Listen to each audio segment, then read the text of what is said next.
We begin tonight with a story that's generated a great amount of conversation since Saturday.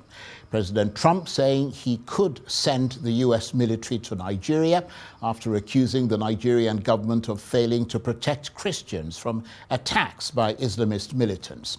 The Tinubu administration has denied there is a mass campaign targeted against Christians and has said that any American cooperation in fighting Islamist extremists is welcome, but only in collaboration with the Nigerian government.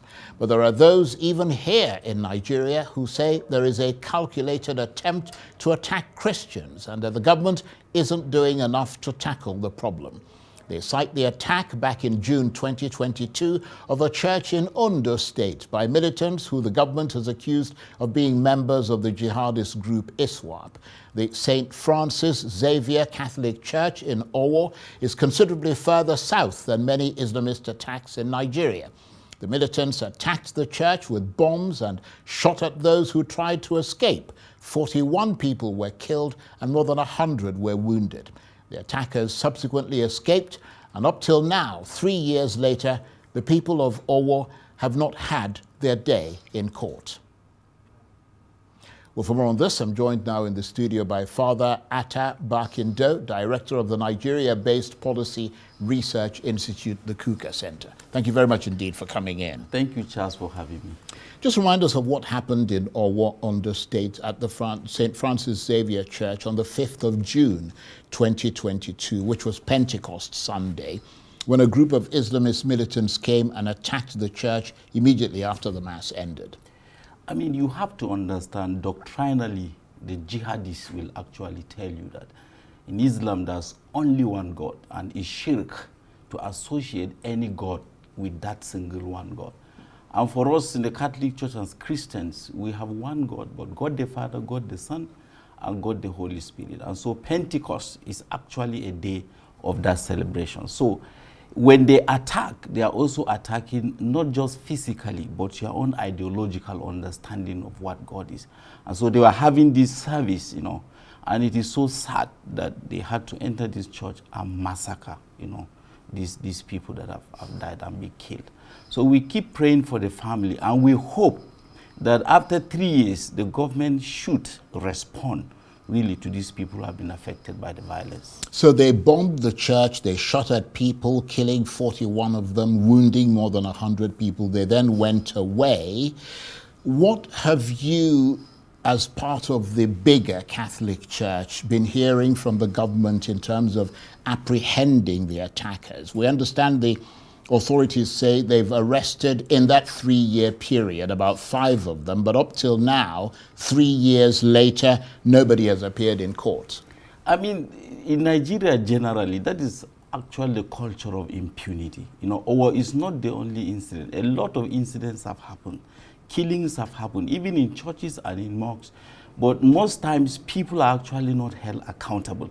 And that has created the space and emboldened the jihadists to continue to massacre and to kill people in the way and manner, they have done. And I think that has gone beyond religion and even ideology to a point where we have now the political economy of conflict, the kidnapping, the banditry, and it's going to be tough for people to give that up, particularly when they are making so much money. In a context that unemployment is so high, young people have no jobs, and therefore kidnapping and making money has become a very big currency. So we are still asking on the government how to end the culture of impunity from top to bottom. I think will be very important. And the situation of Oyo is not the only one. You go to Zamfara, you go to Taraba, a lot of people have been attacked and killed, and no one is actually held accountable. And even in certain cases, you find where the government has what we call the de-radicalization and rehabilitation cases, where perpetrators are supposed to be rehabilitated and reintegrated back into society, while victims are in IDP camps living on handouts and relief materials. And so that is quite contradictory, and I think it's something that the government have to have a rethink about.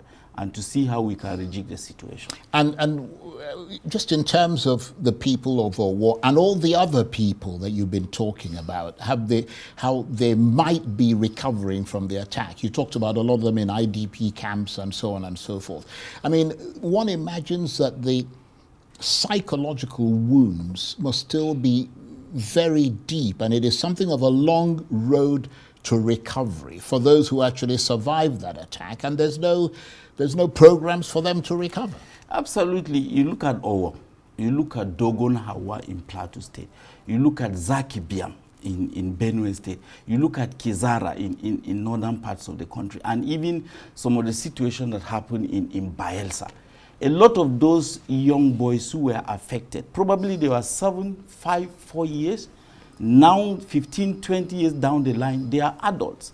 And no psychological attention has been given to that. And that's why the highest level of drug consumption, particularly among young people, on how to deal with the psychological impact of what they have gone through, is happening in most of these conflict-infested areas. So I think that just beyond Owo is entirely a national strategy and a national problem.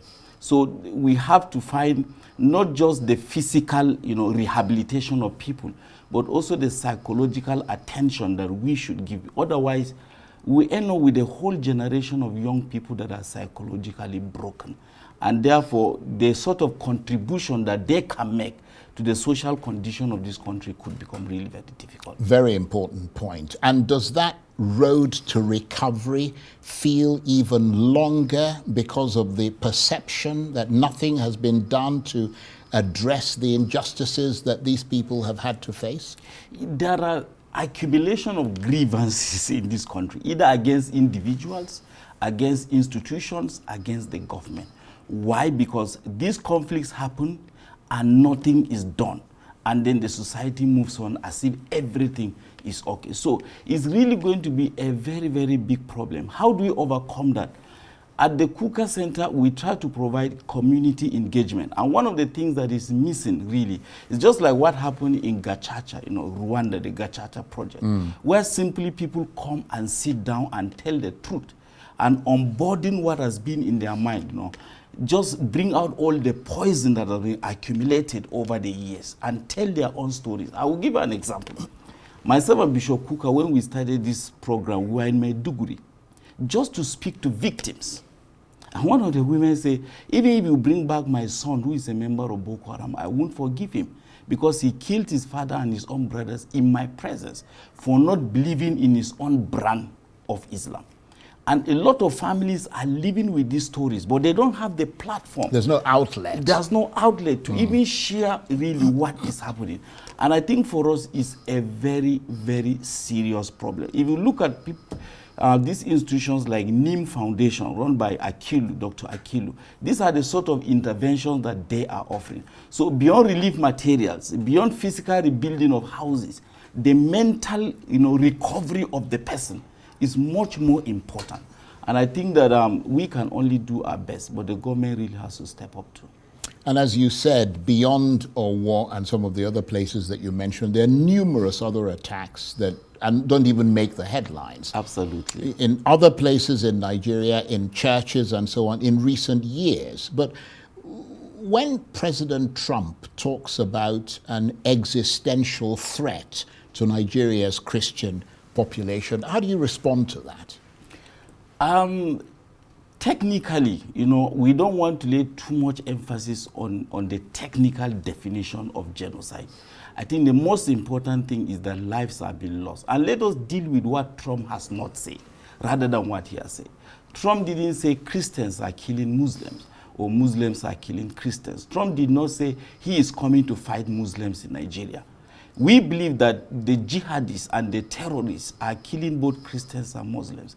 And so if the intention of the Trump government is to come into this country to take out the terrorists, I think all of us as citizens will eventually, benefit actually from that. Because the fact is that the government isn't succeeding in doing it. For 15 years, government after government, nothing has been done. And I think people are tired of the conflict. Sometimes I go to my local church here for Mass every Sunday. I have to carry with me bags, of food items, because the church is filled with people who probably are IDPs that run away from this conflict, and you cannot preach in the name of Jesus and then walk away, leaving them in the same hunger and the same social condition. And I think that it's really very serious, and people are really tired. I am happy. Really, I was mentioning to Bishop Kukah, and he told me, you know what, this period for Nigeria is a God-given period. It's a period for us to have the most difficult conversations that we have always avoided in the history of this country. So, for example, should Nigeria have two sets of law, the Constitution and the Sharia? Why can't we have one and all of us comply with that set? Especially when this country claims to be a secular. Absolutely. Country. So it's an important period. It's like we are all having a virtual conversation across the country. In the market, online, offline, people are really talking about this issue. And the risk we run is actually that this period may just come and pass as a very normal thing, and no strategic decision is taken as to how we can come out of the woods.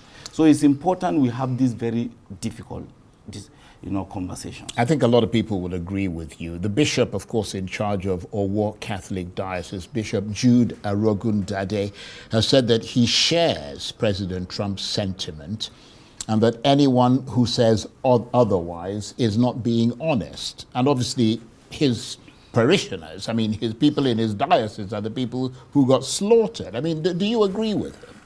I agree, because, look, when I was a student in SOAS, University of London, I used to produce documentaries. That's the School of Oriental and African Studies, right? I had my PhD in conflict and terrorism. And I used to travel to border areas to produce documentaries. One of the places I went to was a place called Lukti in southern Adamawa, between Cameroon and Adamawa. And you're from Adamawa State? I'm from Adamawa State. Right. And you just need 30 minutes to walk into Cameroon. You know, there were IDPs, thief people who were affected by this conflict. First, from Benue, they came to Taraba. Then from Taraba, they ran to Adamawa, and Adamawa at the border with Cameroon. And they call it ungoverned space. But of course, they are governed by other jihadists and terrorists. And they had to rent out land in order to farm. And even when they harvest, they have to pay a tax for them to be allowed to take their goods, to the market. They are literally at the mercy of non-state actors. And it is all over. So we need help in this country. We need help. But we still want to respect our sovereignty. But if this help will come to stop the killing, to stop the violence, I think for me is really a welcome development, because every single life in this country really matters. Absolutely. And there are those who say that the present situation of many Christians, as well as Muslims, calls for much more concerted government action, which is pretty much what you were saying, and that the government must be called to account for the lives that have been lost and for not doing anything concrete to address that situation. I think even we lack data, we lack information. And we need to disaggregate this conflict and identify all, the types of conflicts that are existing, the nature, the flavor, and how people, are being killed. But it's true, the government really has to do something, but particularly how to look after the victims and people who have been affected, by this conflict. We hope and we pray that something really will come out of this situation. But the situation is very serious. Indeed. And President Trump talked about American troops. Would you welcome American troops in Nigeria, or would that be a step too far? I'm not a military person. I don't know how. My younger brother was in the army. He was killed in Baga, And I think for me, welcoming the troops, does it mean really fighting? Or does it mean helping with building the capacity of our own soldiers and helping us with weapons? I think I would prefer, the latter. That they come, they support us, they build capacity, they provide intelligence. Because otherwise, the reaction, I don't know how the reaction will end. Because you can see that China has already reacted. We are going to stand with Nigeria. We don't know what the Middle East, how they will react. And we even don't know how the jihadists themselves will react. You also hear the stories that they have surrounded Bamako, and they are likely going to take Mali and maybe the whole of Sahel. and the contestation between Al-Qaeda and ISIS, you know, with Boko Haram and the Jamaat Nasrul Islam wal Muslimin. So we don't want to get caught up, because the Americans had... It could get very messy. Messy. They were in Afghanistan, they were in Iraq. Look at the result of eventually what has happened. I think it has to be an engagement and a very strategic negotiation between the Nigerian government and the American government. And they should reach an area, you know, where there's some sort of an agreement. But I don't want us also to dwell too much on the physical violence. There are non-physical issues, unwritten laws that people really actually go through. So, for example, the taking off of missionary schools. Can they return these schools? The refusal to help us build places of worship for certain faiths in federal institutions, for example. So I think for me, these are all issues to be discussed. There are certain places in northern Nigeria, if you are not a Muslim, you cannot become a traditional ruler. These issues must be addressed, in my opinion. And these are not physical violence. These are unwritten laws that are not part of the constitution, but they are being implemented because of the cultural, traditional, and historical context of the place. And that's why we need to have a conversation as a nation. Which type of country do we want to live in? Absolutely. And I'm glad you brought those things up. There is an international assessment from some US evangelical groups that suggests that Fulani gunmen are taking over large tracts of land in the Middle Belt, driven by their alleged expansionist ideology, which they say has been going on for decades. What are your thoughts about that, given that you're from northern Nigeria? I mean, isn't the violence between, for instance, Fulani herders and local farming communities more to do with a dispute over access to water, grazing land, rather than a dispute between Muslims and Christians? Or is it your sense that it is about domination and about expanding Fulani influence and authority within the Nigerian space? I mean, what we have seen over the years in Nigeria is at two levels. Number one, there has been undocumented internal migration, really, in this country. People are moving, looking for better jobs, looking for better, standards of living, looking for employment.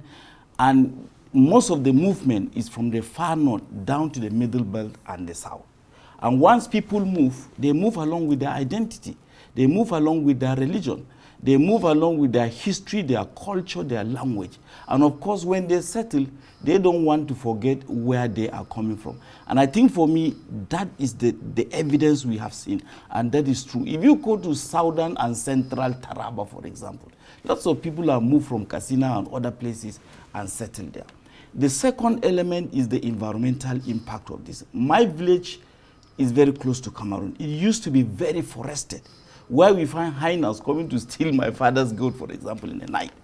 Right now, as if even the mountains have been taken to the salon and given a haircut. The trees and everything has been chopped down. The land has become naked, waterless, treeless, almost inhabitable. Just travel between Borno and Yobe. Just travel the far north. And therefore, something has to be done, and people need to move.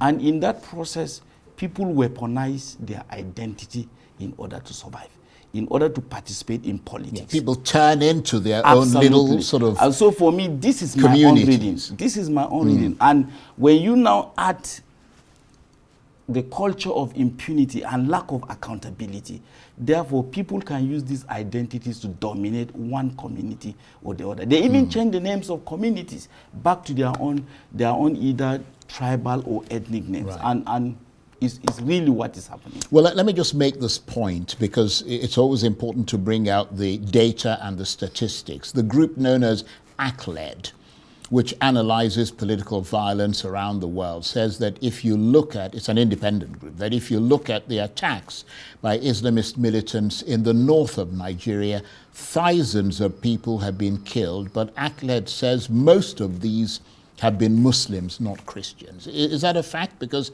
figures from some local and international evangelical groups suggest that more churches have been attacked and burnt than mosques. I mean, we have to position this within the context. You go to Zamfara, you have more Muslims in Zamfara. You go to Katsina, you have more Muslims in Katsina. You go to Sokoto, you have more Muslims in Sokoto. So most of the attacks that we have seen in the mosques against Muslims. It's true. Muslims are killed based on that region. But that is not the same story in Benue. Yeah, in the Middle Plateau Belt, for example. And in Tara. But there is a nuance to this. The Islamists will only kill a Muslim, but they have to declare him an infidel first, in the first place, because he doesn't believe in their own brand of Islam. And because he doesn't believe in their brand of Islam, this very extremist ideology that they seem to align with, therefore he can be killed. And in that case, he is even considered worse than a Christian. And that's why it is quite understandable and even acceptable that from the Muslim community, it is true, they are also being killed. But the jihadists declare them as infidels because they don't believe in their own brand of Islam. But for me, it's not about these nuances and concepts. It's about the lives that are being lost and the type of country we want to live in. Right. So I guess the real issue here is not whether more Muslims than Christians are being killed or the other way around. The real issue here is the people who are doing the killing. Absolutely. And why they've been able to continue these killings over so many years. Absolutely. So what would you like to see Donald Trump do about all this? Greater engagement with the Nigerian government to force them to make people more accountable for these crimes? Or do you think Mr. Trump should send American troops? I know you touched on this earlier, but we're concluding now, so we want to round it into a sort of nice little compartment. Do you think Mr. Trump should send American troops to Nigeria to deal with these very heavily armed militants where the Nigerian government has apparently failed to rein them in? I think for me there will be two-pronged approaches to this. We have to deal with the military and the security aspect. But even if you clear these people out, we still have a substantial number of young people, particularly in northern Nigeria. If you brought 30,000 trucks of jobs to my village, a lot of the young people cannot take those jobs because they haven't gone to school. I am lucky I went to school. Otherwise, probably, I don't know where I would have been. Maybe even a member of Boko Haram. I have absolutely no idea. So if you look at Northeast, for example, 6 states with millions of young people lacking jobs, the only industry that is not government industry capable of employing 1,000 people is the Dangote Sugar Company in Numan. But everybody wants to have a job with the government. The government cannot employ everyone. And the private sector is dead. But even if the private sector were active, people must be educated. People must have critical thinking to allow them to make decisions. Education that can give them opportunities. And I think if you resolve that, that will be very helpful. So beyond the Americans coming to resolve simply the security and the military aspect, personally, I will call for massive investment in education. I will ask that schools should be returned to the missionaries. Those schools were very, But you can't do those things without security, though, can you? We can, but we have to clear out the security issue. Because these things have to be long-term. They are not just immediate. They must be long-term and really well planned. And if you do it that way, otherwise you just clear the issue of the security and you leave a substantial number of people without education, without jobs. They are just cannon foders. They will just, be transformed back into what we are trying to avoid. So it's important to have this as part of a long-term sort of vision, if you like, 2040 or whatever, where each government is duty-bound to continue from where the other one left off. Absolutely. We must have even a bipartisan policy among the political parties. Not that one party comes to government and then, they do away with everything that was done by the previous government. No. I think we must identify very strategic issues that can help resolve some of these problems. And they should be consistent and there should be continuity between one government and the other. And for me, particularly for northern Nigeria, honestly speaking, education is very important because I believe it. I am here today because I went to school. Father, I want to thank you very much indeed. No problem. You've made some very, very important points and you've made them stridently. Thank you ever so much. Father Atta Barkindo is the director of the Nigeria-based Policy Research Institute, the Kukah Center. Lovely to see you again. Thank you ever so much.